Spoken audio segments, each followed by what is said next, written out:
bomb cyclone. Isa pong panibagong katawagan ngayon mga sangkay pagdating po sa extreme weather event na nagaganap po sa ating mundo. At itong bomb cyclone ngayon mga sangkay ay umatake sa bansang Amerika, doon po sa California. At ang buong mundo mga sangkay ay nagulantang sa lakas nito. Ano nga ba mga sangkay ang bomb cyclone? Hello, what's up mga sangkay? Ako muli ito, Sangkay Janjan. Muling nagbabalik dito sa ating channel. Huwag niyo pong kalimutan na i-subscribe ang ating YouTube channel, i-click ang bell at i-click niyo po yung all. At sa mga nanonood po sa Facebook, i-follow niyo po yung ating Facebook page. Today nga po mga sangkay, pag-uusapan po natin itong napakahalagang impormasyon tungkol po sa bomb cyclone. Kumakalat kasi ngayon itong mga sangkay na nanalasa daw doon sa bansang Amerika, sa California. At talagang namang matindi ang tama nito.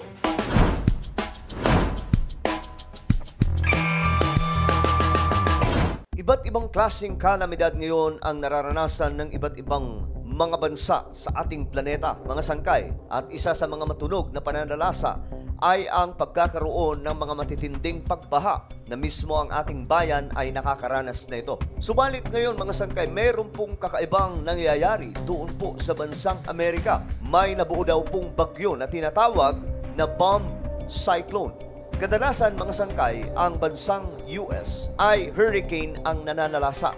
Ngunit sa pagkakataong ito, mga sangkay, ibang-iba po ang tawag sa bagyong ito dahil ito ay tinatawag na bomb cyclone. Marami din po ang nagulat at napatanong, ano nga ba ito mga sangkay? Dahil sa pangalan niyang kakaiba. Ayon po sa report, mga sangkay, napakabilis daw po ng pangyayari doon sa US nung maganap itong pananalasa ng tinatawag na bomb cyclone. Ayon po sa report, mga sangkay, may mga namatay dahil po dito. Sa tindi daw po ng lakas nito, mga sangkay, marami daw pong mga tao doon o mga kabahayan ang nawalan daw po ng kuryente.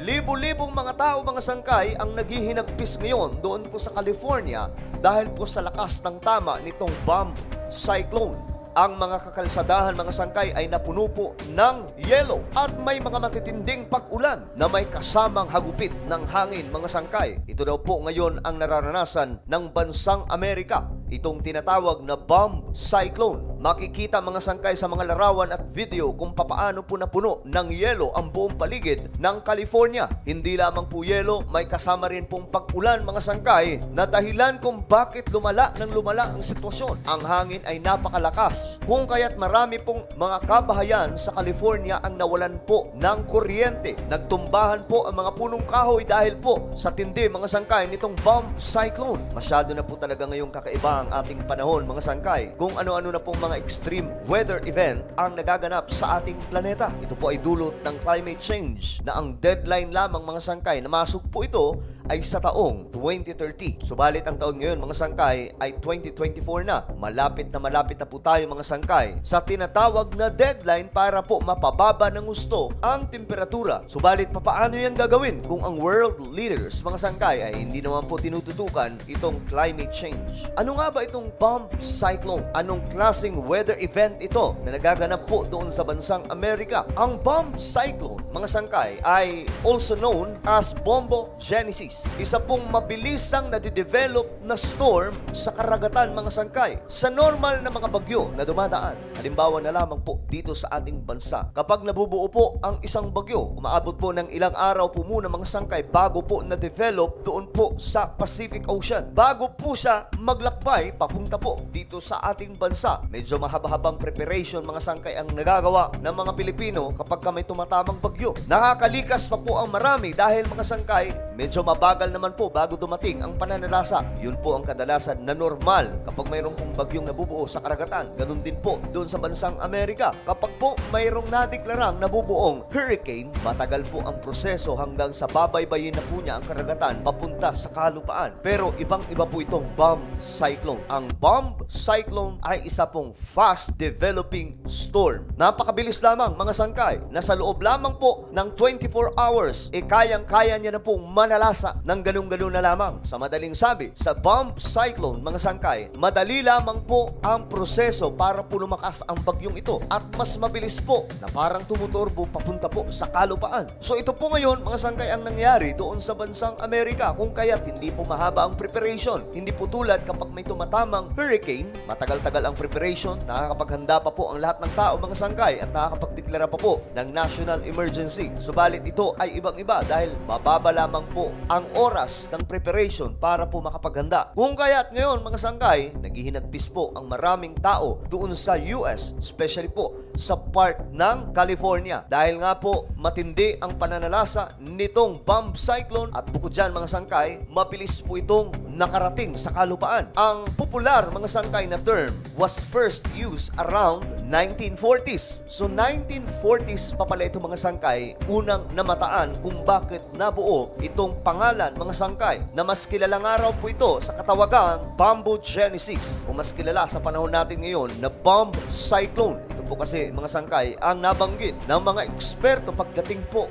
sa kalagayan ng ating panahon. So ano nga ba, mga sangkay, ang nagiging epekto nitong bomb cyclone? Halos wala naman pong kaibahan, mga sangkay, sa normal na bagyo. Ang pinagkaiba nga lang, mga sangkay, ng kaunti, sa sobrang bilis nito, magugulantang ang isang lugar na tatamaan. Dahil nga po, nakababalita pa lamang na may bagyo, mayat maya, mga sangkay, nariyan na. Ang intense pressure, mga sangkay, ng bomb cyclone, nakakalikha po siya ng heavy winds, blizzards conditions, heavy snow, rainfall, extreme flooding.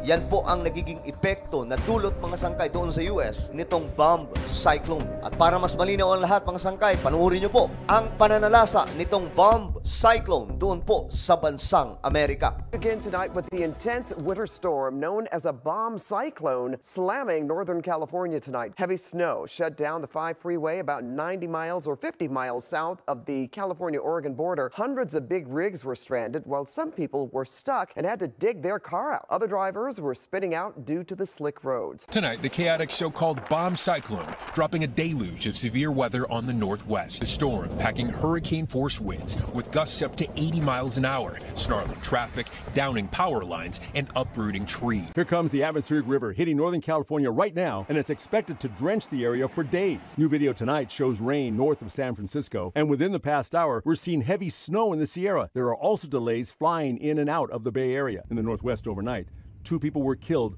by falling trees in Washington State. Ang bomb cyclone, mga sangkay, ay hindi po ganong kadalas mangyari. Hindi po katulad sa mga bagyo na dumaraan sa ating bansa o sa iba't ibang panig ng ating mundo, mga sangkay, na halos lagi-laging nakikita. Subalit ito, mga sangkay, ay paminsan-minsan lamang. Pero ang tanong, ano bang panahon, mga sangkay, na bubuo itong bomb cyclones? Ayon po sa mga eksperto, walang specific na time, klima o anumang mga buwan na nanalasa ito at any moment, mga sangkay. Na ayon po sa pag-aaral, bomb cyclones can happen at any point of the year. So any moment, mga sangkay, ay pwede po itong manalasa. So itong bomb cyclone ngayon doon sa bansang Amerika, mga sangkay, ay balitang-balita po ito sa iba't ibang panig ng mga pahayagan sa buong mundo. Dahil nga po sa matindi ang itinama neto. At nagulantang din po ang mga eksperto sa biglaang pagtama ng napakabilis na bagyo sa kanilang bansa. So ganito na po kakomplikado ang kalagayan ng ating panahon ngayon, mga sangkay. Dito pa lamang po sa Pilipinas, sino ba ang mag-aakala na sunod-sunod na mga bagyo ang tumama sa ating bansa? Masyado na pong kakaiba talaga ang ating panahon. Kapag may bagyo,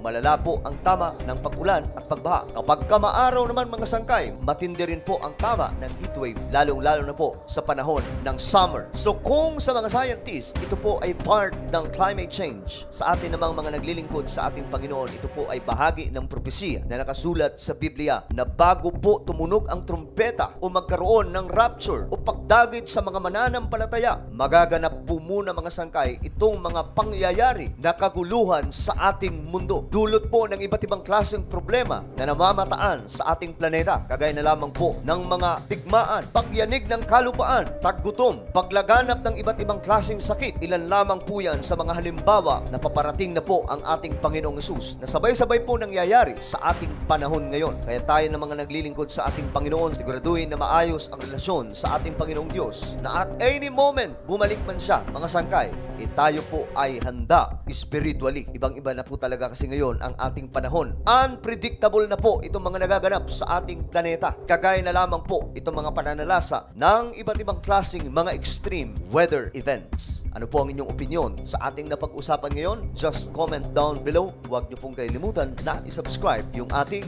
YouTube channel.